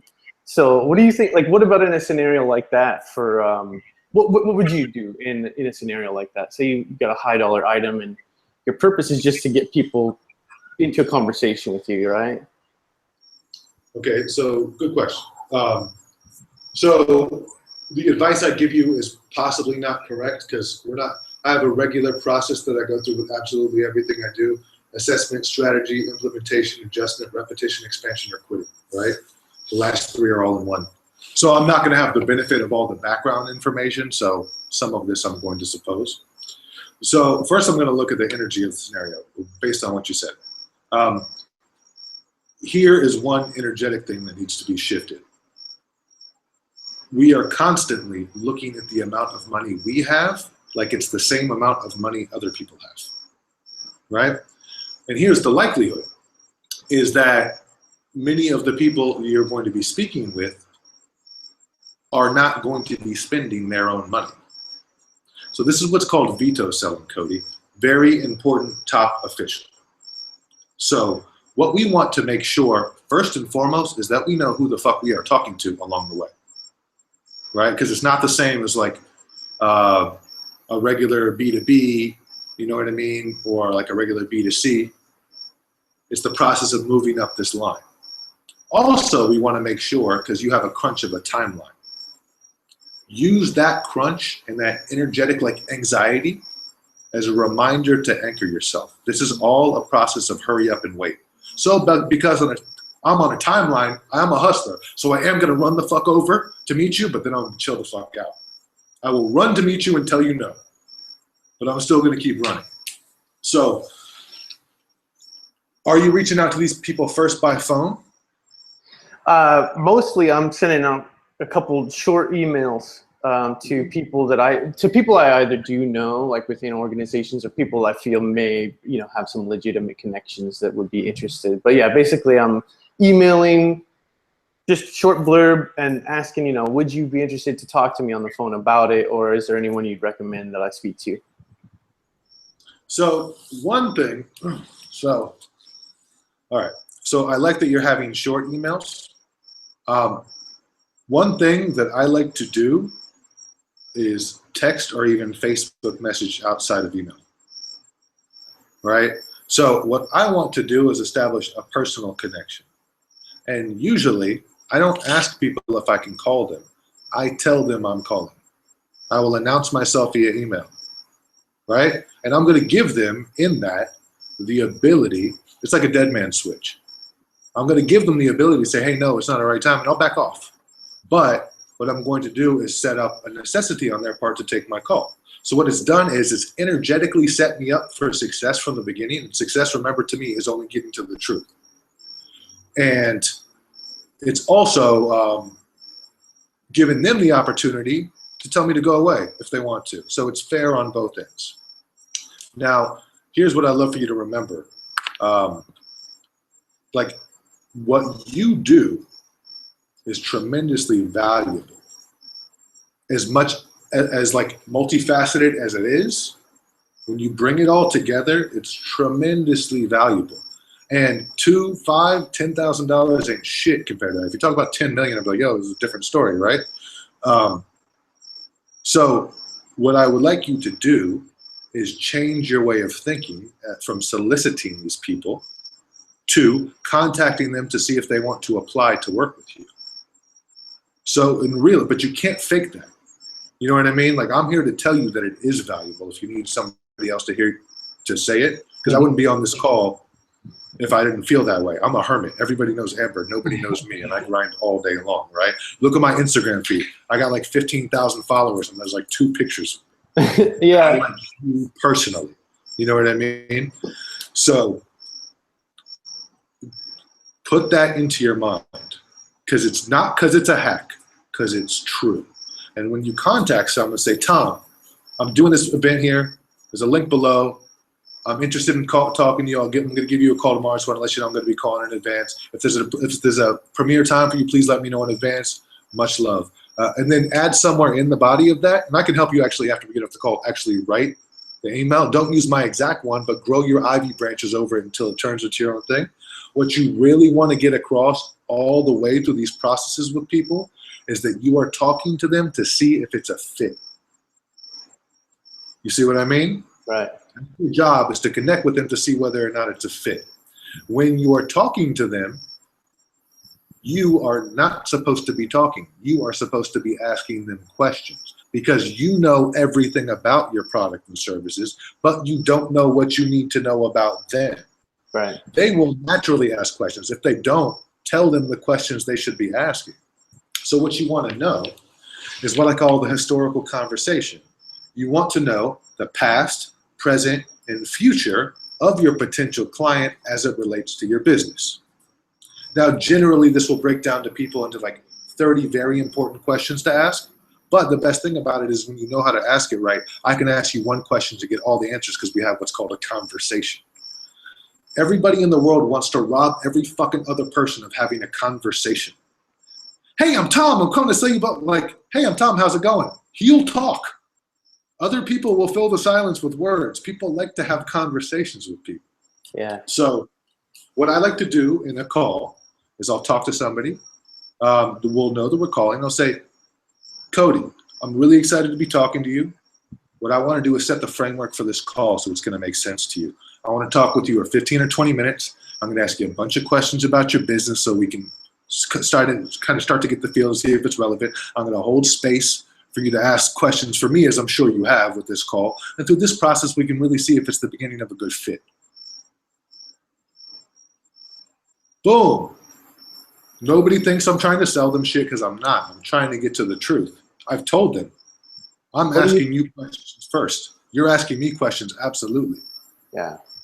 My assumption, I mean, in my approach with sales, and I'm not, I don't consider myself a sales professional by any means. It's definitely a skill. Yeah, I'm constantly trying to improve, but I'm assuming that, yeah, your main goal with that first conversation is really to suss out what are their needs, right? What are they missing in their life or in their business, depending whatever it is whatever solution you've got, right? But your purpose should be to find the connection between, what they need and what maybe you can offer, right?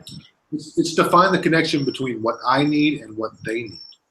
So if it's not in alignment, that's where most people fuck up. Because if it's not in alignment, most people who are not so empathetic will always find a reason why that's the good client. Or pardon me, we're sociopathic, right? We'll always find a reason that's the good client. And the empaths will always find a reason why that's not the right client. Always find a reason, right? And what both of them forget is that we both have a stake in this. Think about you're doing this event, right? How about this? Do you guys have a professional display table to set up? How's your signage? Do you do events like this all the time? Do you have a team that you'll be able to send out? What type of media coverage do you think that you could bring? These are all important things. This is the Thrilling Heroics Hero Project brand you've spent years working on. If you send some donkey dick asshole out here who has $5 grand in his pocket, he's gonna fuck your shit up. He's gonna step in the middle of your conference and blow it. You're a space holder, right? So think about that. Listen, are you guys even ready to go to this?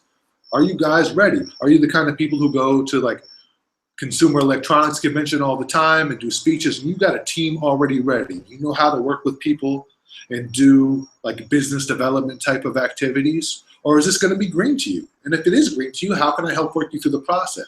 Who are we working with? Who will be my regular point of contact if we were going to be doing this? Now, Tom, if we were going to do this together, not saying that I could do anything, which I definitely can't, but what's the most important thing to do for you? Right? Tell me what it is. How about this, man? Have you done these type of things before? Did anybody ever let you down? Did anybody really ever blow you away? What can I learn from both? What if he says yeah, man, these people just work. It's all negative. Everybody negative all the time. That's going to be you next. Yeah, we do it every year. You know what I mean? Blah, blah, blah. And I hate all these guys. And he's talking nice to you now because you're someone who'll listen to him talk shit about everybody else. But soon you'll be that guy. Yeah. And it's not worth money. You know what I mean? Or somebody has just, they're really optimistic and they'd be great to work with, but they're delusional as far as what their energetic input would have to be. Or when they even pay you. You're not going to promise me $5,000 and show up with it 6 months later. No. You know what I mean? No, sir. There are firm requirements. Money is just, those numbers are just a signature on a contract. So what I'd recommend is you start that process through questioning those people, and I can help you. And also in that, be very forthcoming about where you're coming from. But what will happen is if you make this a conversation about asking them questions, you will end up telling them your truth. And the best part is if you don't, you will have developed what's called a candid rapport, because they'll understand how you hold your ground. And then you'll be like, hey man, almost like a checklist. You just need to know these things. After you've had a 30-minute conversation, like you to me right now have earned the energetic right to me, with me, to be like, Daniel, we got 5 minutes left on the end of this call. Let's just go through a speed round of questions. I'm like, all right, cool. We're cool, right? You haven't led me astray. You didn't get me on this call to put everything in your field. You gave me all the space I needed to talk. But you would have earned that right. I'd be like, all right, cool, you're not burning rapport. So when you earn that right with somebody else, be like, all right, cool, it seems like we're on the right page. Let me ask you these things. Is this amount of money actually doable for you? Which I talked about earlier, right? Are you sure those dates are good? Is there anything else that can get in the way? You have the right people. All right, blah. You know, and you clarify terms with them. All people want, man, is to know that you're not bullshitting them. And when they can see through to your heart, they'll understand that. And if they say it's not going to be the right fit, it's not going to be the right fit. I like your. So go ahead, sorry. Yeah. That reminded me though of what did you say? You know, that people want to know you're not bullshitting, and it reminded me of your 2 rules about don't be an asshole and then do whatever the fuck you want, Yes. Which I love. Rule 1, because here's what'll happen, bro. Especially, there's 2 ways this works. 1 is that you're in a space like you are right now, and you're like, oh, I'm having this trouble with this thing. And 2, you're in a space where I am right now, where I have to be constantly present about being ethical because I've developed a high level of skill. Like literally people will do shit that I tell them to do, and that's not fair. I don't want that much control over you as a person. So both of us have to ask ourselves these ethical questions. And the first question is, am I being an asshole? In your case, that might be, am I like shying away from making this call because I'm afraid of being rejected? In my case, am I being like, am I selling this person this thing just because the profit's there? You know what I mean? And then the only other question you have to ask is, what do I want to do? And just do whatever the fuck you want. Don't be an asshole, and then do whatever you want. And if you're spending more time thinking about it than that, then you're just spending time sitting in fear. It's not going to get you anywhere. What about that? Do you have any quick, succinct advice, pointers for people who really do struggle with just the fear? You know, and I think it was before the broadcast, but chatting between you and I, you mentioned how you feel most of this boils down to, it's simply the fear of rejection, right? Are there any, for an introvert or for someone who really has trouble with, you know, it starts with like meeting girls, right? For us guys, a lot of us, whether it's, personal interactions or dating or sales or all kinds of things, I think it's the same principle, but any for people that are just terrified of, maybe being rejected. Yeah, and I made another video about this, and I think you posted it. It's really, where I spend a lot of my time trying to help people is with harsh reality. And it sounds harsh, but nobody gives a fuck about you. Especially introverts. Like my favorite Myers-Briggs types in the world, INTJs, the masterminds, right? I'm an ENTP, and I'm one of the rare ones that they seem to love, right? Like the INTJs in my life and me are like rock solid. And like, they'd go to bat for me and I'd go for them. But what empaths and introverts and lightworkers don't understand is nobody gives a fuck about you enough to stop what you're doing. Nobody cares about you the exact same way that you care about yourself. It just doesn't happen. So you spend all this time building up these thoughts and thinking, and you're thinking that the person is thinking about you the way that you're thinking about yourself, but you're the only you in the world. People don't care that much. They're worried about themselves.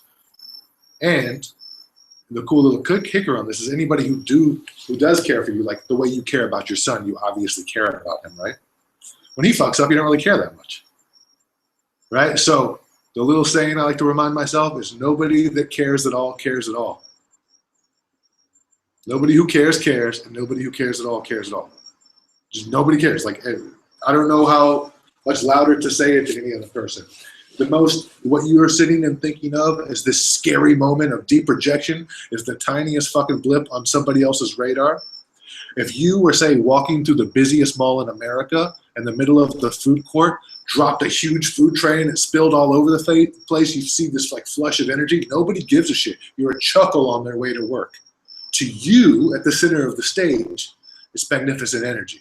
To them, it's a blip on the radar. The thing is, you want to make them care. This is where the weird dichotomy comes in, right? You need to make them care. So I coach conscious business people all the time, right? We have this program here where we take them in for a month at a time. Amber helps them build the website. I got them energetically sound with sales. And a lot of them get caught up in this idea of perfection. I don't want to build the colors this way, and they never, and it slows them down.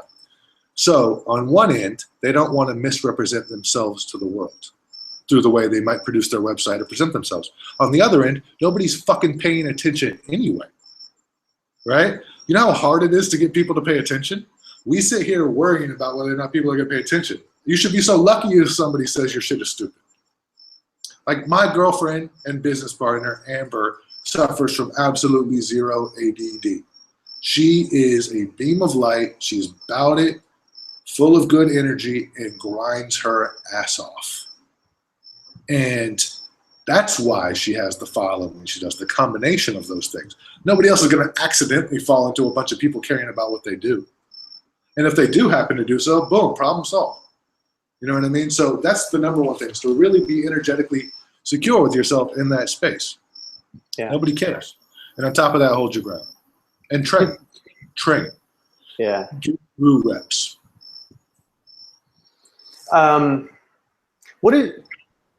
Since you mentioned it, I might do a quick little lightning round here. Do you have like a fairly rigid morning routine at all, or any just daily practices or ceremonies that you would care to share with us? That's a great question. And there's the difference between me when I'm on my routine and me when I'm not on my routine. I am by no means, people, a paradigm of like virtue for anybody. I'm just as fucked up as anybody else is. You know what I mean? So let's talk about me living in synchronicity with my higher self, which is where I like to brush everything against. Like that's to me what's good. I'm huge on water, right? First of all, I'm huge on the idea air, water, food, action. So I'm really big about drinking a bunch of water all the time and in the morning. So normally, I love this water bottle. Normally, I'll start my day with some water, and then I will generally start it with some rape, which is shamanic tobacco plant medicine. This is a interesting rape applicator. This is rape. So I have to be careful about the amount that I use rape because it's a very powerful focusing medicine, but it is also tobacco. So tobacco is one of the strongest shamanic plants in the world, and if we abuse it, we get Marlboro. Just like cacao is one of the most strong master plants in the world, we abuse it, we get Nestle, right? So then I will start usually with my first vice of the day, which is black iced coffee. Like I like, to me, that's like, I love it, but it truly is a vice. Somewhere in there, if possible, some form of meditation, 5 minutes, 10 minutes. My goal now is to get to a place of mind clearing. I used to meditate all the time. I used to do yoga all the time. The more I've delved into the higher realms, actually the farther it's pulled me away from meditation, which is a silly kick in the pants. And some of my work this year is getting back into a meditative regimen.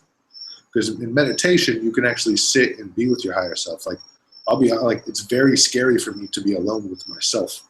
I'm so like used to all this input because my mind races at 1,000 miles an hour, but my higher self is myself. It's just like now, like every time I'm in the bathroom, I got my iPhone with me. You know what I mean? Like there's so little time spent alone. Somewhere in there I'll probably eat. Somewhere through the day I'll exercise. And it really depends on what we're doing in the course of that. I like to play with my dog. But it depends on the day. I'm what I call a plate spinner. And I think you have a little bit of plate spinning in you. In Thailand, they actually have a name for this job. They call him the checker. My friend Reek was a checker on Koh Lanta. I was like, what do you do? He's like, the checker. I was like, what is the checker? Is that like the checkered flag? He was like, no, I got all these hotels. The problem, I go check on it. As I do. I go check on things. So I like to be heavily involved in the sales process, creating new strategies for the company, streamlining strategies. I spend a lot of time on the phone because for the shamanic retreats that we do, I have to do a lot of application calls. We are really strict on setting really safe guidelines for people that come. And also mitigating there's a weird energy of money that travels into the spiritual realm. So to be in real balance, resonation with that, to make sure that we don't corrupt the practice through monetizing it. And then normally somewhere in the evening, I'll probably work out. And once again, if I'm in my higher self. And then I'll kick it with Amber for a while. We'll watch a movie and play with the dog. And she usually is crashed out before I am. And I'm usually up a couple hours later surfing World Star Hip Hop, low vibrational videos or some silly shit like this thing. Or watching, celestial angelic light worker videos. I got a foot in both worlds. Yeah. Gotta have our little pleasures. Maybe you've thought about this, but I think you're fairly familiar with like the hero's journey, right? Mm-hmm. If you could say, what stage do you think you're at in your journey? That's a great question. So here's something that came to me in the ayahuasca. I've had 50 ayahuasca experiences. This is a huge part of my life. But about a year ago, I realized, I was like, holy shit, the hero's journey sucks. And let me explain. It's cool as shit as the viewer to watch Mel Gibson, the hero, roll around, save the day, take a bullet, but that motherfucker's got a bullet in his arm. He is severely emotionally traumatized. All of Lethal Weapon is deep emotional pain and physical pain for that dude. What the hero has done for us has provided a safety and artistically something to aspire to. So on my hero journey, I feel that I've reached the point of energetic resolution where I'm ready to take full personal responsibility, good and bad, because I will fail also. And I have shifted my heroic journey into an awakening journey. So there's a few basic narratives in like regular human storytelling, and one of the most pervasive in this cycle of human evolution is the heroic journey. And the one we're stepping into as we move towards the divine feminine, the age of Aquarius, whatever it may be, is the journey of awakening. So even like look at different movies, right? Like The Matrix is a mix of the hero's journey and the awakening journey. Some are just about awakening, coming into yourself. So that's where I've been lately. Is it 1 foot at the tail end of the hero journey and 1 foot trying to scrape, one hand claw trying to scrape my way into the awakening. Me too, brother. Yeah. The rebirth, I guess, maybe. That's where I am. I put on my post about this thing. I don't know if you read it. I was like, at some point in this conversation, I'm going to try to convince Cody that he's a celestial light worker here to save the world. So. Well, yeah, man. You know what's tough is, okay, I have always felt called, to help people. I've always been driven way more by just, developing real relationships and friendships with people and just doing as much as I can to help those around me. And in a lot of ways, I've suffered for it, because the sales and the actual business stuff is not my area of expertise. But but I think I told you a few times, like, yeah, I mean, I've come across it, and I watch probably a lot of those videos like you're talking about too, but I'm not, I mean, I don't consider myself part of the community yet. I don't know, but I definitely, there's a lot of overlap. There's a lot of, I mean, I'm fascinated with this stuff. So yeah, I mean, take us a little, let's, you know, however long this takes, but let's start to wrap up. And the last main, conversation or topic of conversation I'd like to go over with you is like, how did you, what called you to your awakening experience, or what was that like? What drew you to entheogens and plant medicine? And yeah, tell people about the retreats you guys put on there in Costa Rica. But you know, for people that have not gone as far as you and I down this road, maybe offer just a little hand holding and let us know kind of what brought you into it, and what is a light worker anyhow? Light worker is a general term used by some people who don't necessarily do the work. It also just kind of sounds cool, like it's out of like Star Wars or something like that. I consider a light worker, my overarching goal literally is to increase the vibration of humanity and the universe in general, right? And in saying so, once again, we kind of get stuck on like a mono-directional pathway. Like when I say increase or elevate or ascend, it seems like we're going from here to here or here to here, and I don't mean that, right? What I mean, moreover, is to step into our higher selves. We are literally gods and goddesses walking on the earth, not theoretically, literally. And Amen to that. Is I've reached the point where I can't deny it. It's 100% true. Now, here's where this gets weird, right? Is that sounds like hokey pokey, weird tie-dye shirt, hug a tree science, right? No offense to trees or tie-dye shirts or anything like that. But first, we got to realize when we're stepping down these pathways that all of these esoteric concepts talking about the human condition and where we sit universally are a mix of deep, truthful knowledge, misguided delusion, and utter bullshit, even for me, right? All I know is what vibrates in my energetic system as true, what it feels like to feel a deep source connection with love, and to be in my higher self. And how I got started down this pathway was after I had, so a little bit down my timeline, I had in my mid-20s, I lost an MMA fight, right?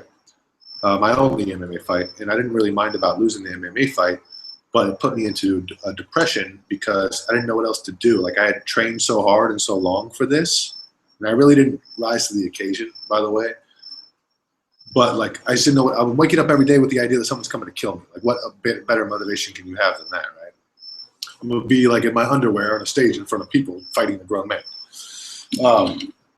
And so when that ended, I fell into a depression, and I started doing a lot of Adderall, which is weird, and that like spring down my artistic side. And anyway, I went down this really dark rabbit hole for like a year. I was in a really bad relationship, and I got a job with a health club consulting company, and I crushed it. Like they gave me a goal of like bringing on 4 new clients a month, like different gyms they wanted to contract their services into, and I crushed it, and they fucked me out of 60 grand, and I found myself all of a sudden flat broke.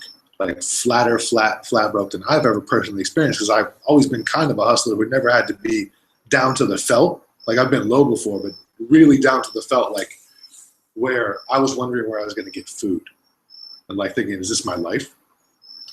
So at that time I started smoking cigarettes again. I was in a shitty relationship. I was in bad physical shape. I was doing Adderall all the time, staying up really late. And at one point I just stopped and I was like, you know what, bro? This is not my life. Like, this is my version of rock bottom. I think it was, for the rock bottom stories of people I've heard before, not as bad. You know what I mean? It's not like I'm stealing my mom's TV or anything like that. But for me, I was like, no, can do.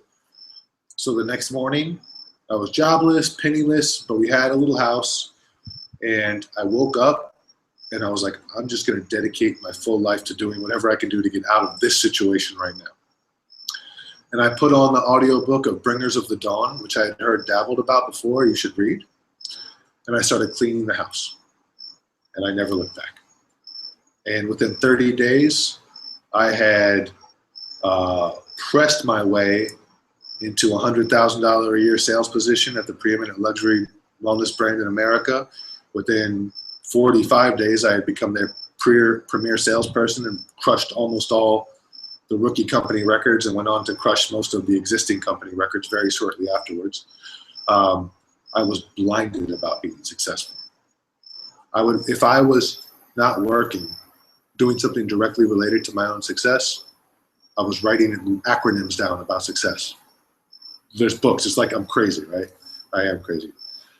And my body got out of shape. And anyway, that leads me down this pathway. Keep going, trucking. They send me out to San Francisco. And I start to realize that, like, hey, I'm not in alignment with this higher self that got me down this pathway. I need to get the fuck out of here. I'm crushing it. I'm doing amazingly good. I've got a chance to master and perfect my art. But my heart is at the tip of the spear. It's not here. It's flying against, like, the wind of adventure. And that brought me to Thailand again, where Sean was gracious enough to kind of hire me on as his consultant for a year. And I had a bunch of money, but Sean really took care of me.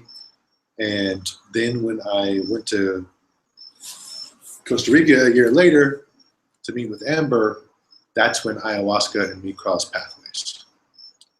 And my life will never be the same after that. When I first experienced ayahuasca, it was like coming home. It had been this energy that had been working with me particularly for years, that I had never, like, I had been there before many, many times, and it echoed throughout the stories of my life. All the entheogenic use of mushrooms, all the conscious work that I've been doing, all, like, the setting of my own space. And also, like, there's this weird thing with me in medicine. I can drink a lot of medicine, and dude, I can do jumping jacks. Like, I'll be fully in a vibration, but my actual physical stability is barely taxed at all. So, like, I'm not a facilitator of shamanic experiences, but commonly if someone hits the deck, I'm the one who picks them up and puts them back over to a different place, because I actually feel stronger and more dexterous and more into my high self. Mm-hmm. Real quick, the more and more, before you go too much further, for those that aren't familiar with it, could you just give, like, what is ayahuasca? Ayahuasca is a shamanic plant brew. We call it an entheogenic medicine.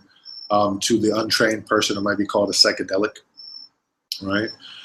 This brew is made from a vine and a leaf. When combined, create the medicine of ayahuasca. I don't want to go too deeply into the chemistry. Check out reset.me if you want to get really down to the biology of these plants and even deeply into the spirituality and the safety and practicality of using these things.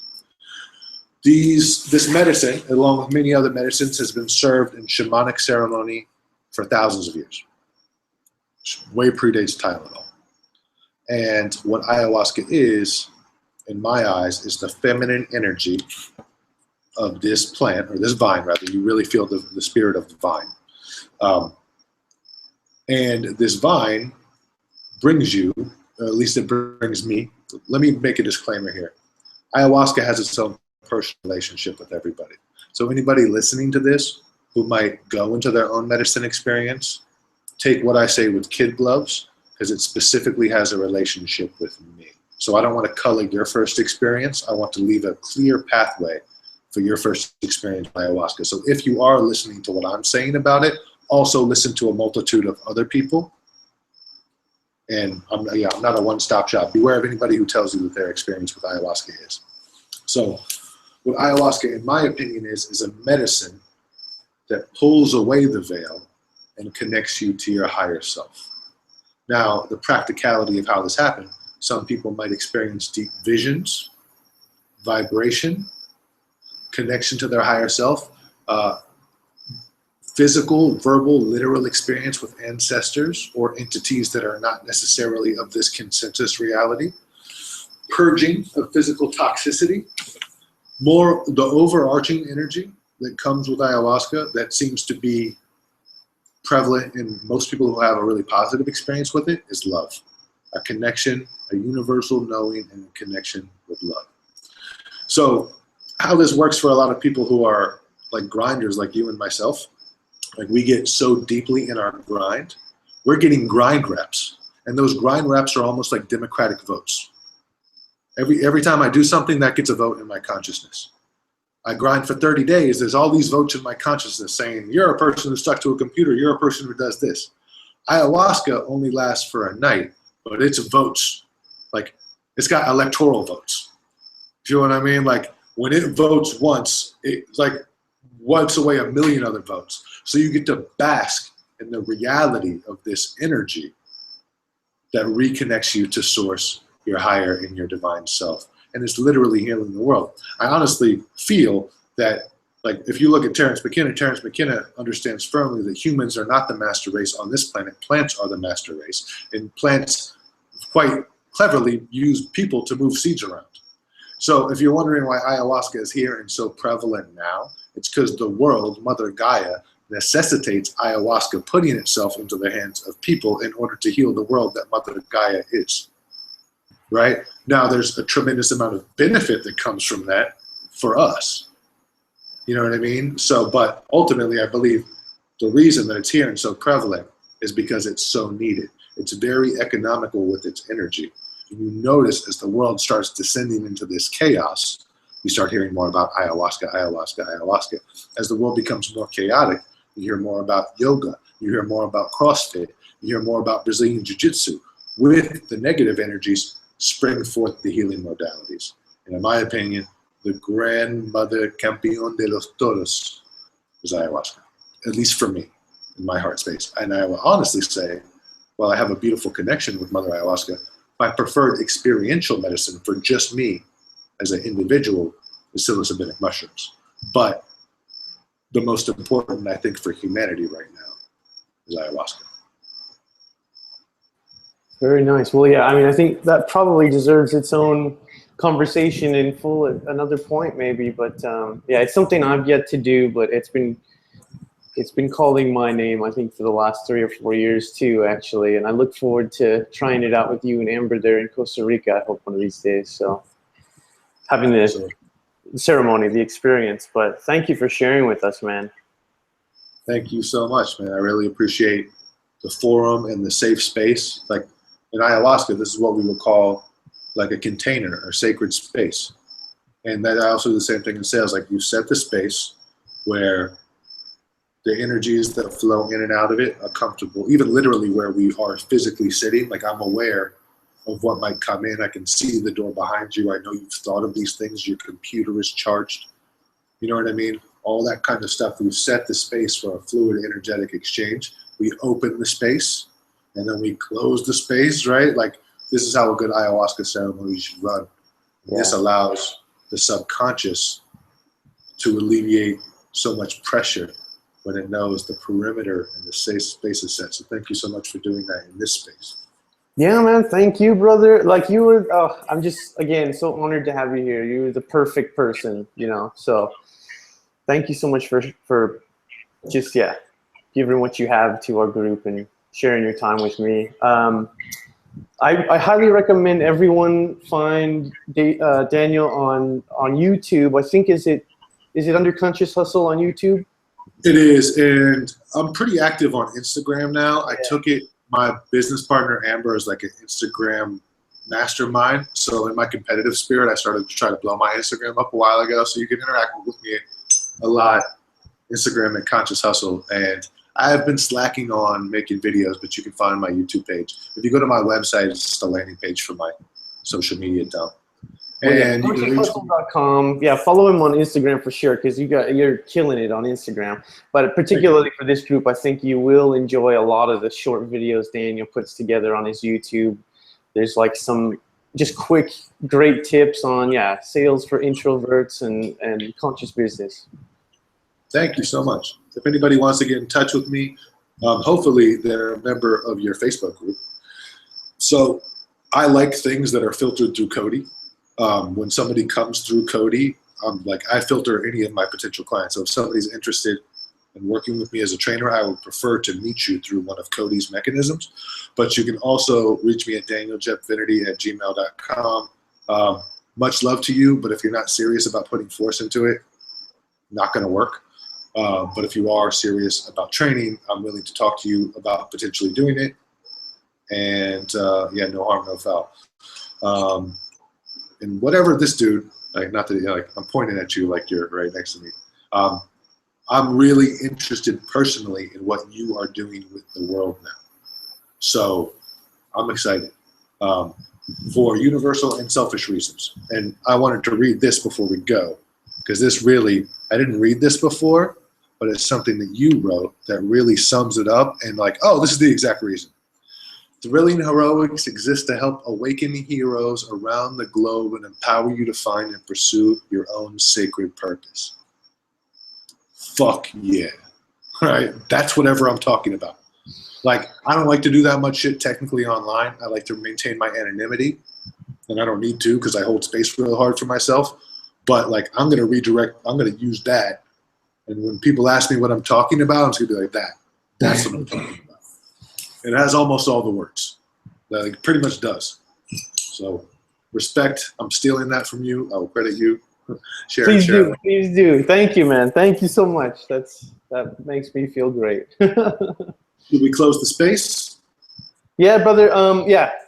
Go find him. Thank you so much for taking, or sharing your being not anonymous, but sharing yourself with us here. And I hope to do it again, hopefully soon, brother, and share even more. Thank you guys, whoever's still on, watching live. I know we went kind of deep, and we'll start to probably branch out and really elaborate on some of these ideas over the next several months. But Daniel, I just love you, man, because you're like, we're doing similar things, but you're riding that wave like down the center, like the language Daniel uses, I'm sure it doesn't translate for everyone, but with all the things I've studied over the years, from Christianity to Buddhism and meditation and, a little bit of, psychedelic use, things like that. It's like there is a common language, I think, that is what we're trying to figure out here, and you really capitalized on, I think, just doing your best to stay in the center of the storm and pull out the wisdom. So thank you so much for sharing with us, man. Thank you so much, and thank you everybody there. I'm gonna thank you guys for being here. Aho, brother. All right, man. Yeah, I hope to speak with you again soon. I'll probably jump on with you, maybe if you're still awake, but you probably need to get some rest. Thanks for staying up late with us, Daniel. I'm all good. I'm just use the bathroom real quick, and I'll hit you up, brother. All right, buddy. Thanks, man. See you guys. Thanks for tuning in. Thank you all so much. What an honor. What a total honor. I don't even care if there's one person or whatever. It's not important, right? Lots of people are going to see this, too, once we publish. So thanks, guys. Cool. Peace, y'all. Bye. See you guys next time.